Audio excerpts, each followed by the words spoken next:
एक कमरे में दो पंखे लगे हुए थे, तो वहां पर क्या होता है कि एक व्यक्ति आता है उस कमरे में, कोई अनजान व्यक्ति ऐसे ही हवा खाने के लिए आता है।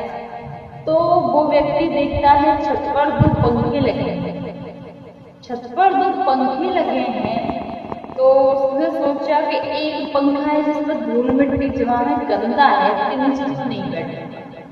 एक पंखा बड़ा साफ सुथरा है, इसके नीचे बैठेगा। अच्छा, इस पे धूल मिट्टी क्यों है और इस पे साफ सफाई क्यों है? उसने थोड़ा दिमाग लगाया। तो महाराज उसने कहा कि ये जो साफ वाला है इसके नीचे बैठना ज्यादा अच्छा रहेगा, ताकि मेरे ऊपर धूल नहीं गिरेगी। और जो गंदा है उसके पास कोई और जाके बैठ जाएगा। वहां पर एक व्यक्ति और आया।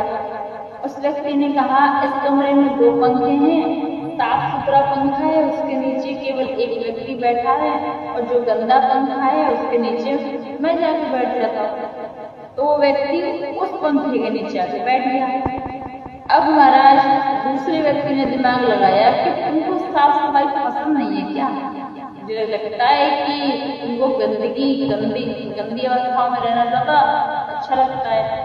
ऐसा क्यों कहा तुमने? इसलिए क्योंकि मैं साफ पंखे के नीचे आके बैठा हूँ, लेकिन ये हवा जो दे रहा है ना, ये इतनी अच्छी हवा क्यों नहीं दे रहा, ये गंदा क्यों नहीं है?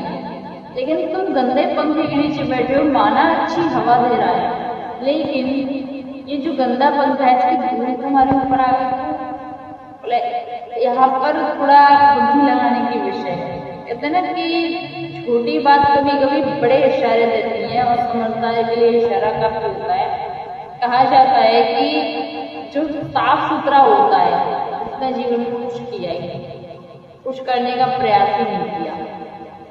और जो गंदे होते हैं ना, गंदे का मतलब ये नहीं है कि कोई गलत कर्म, केवल एक उदाहरण के रूप में ये जो पंखा चल रहा है, जो दूसरों को हवा दे रहा है, जो दूसरों पे अपनी जो शीतलता है वो बढ़ता रहा है, तो महाराज वो गंदा ही होता है।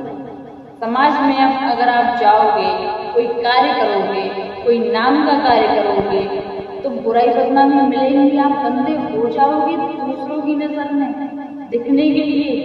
लेकिन वास्तव में आप अपनी हवा रूपी जो पंखा हवा छोड़ रहा है ना, अपनी जो ज्ञान रूपी वर्षा दूसरों के ऊपर करोगे, वो शीतलता का प्रतीक है। तो महाराज पंखे से हमें ये शिक्षा मिलती है।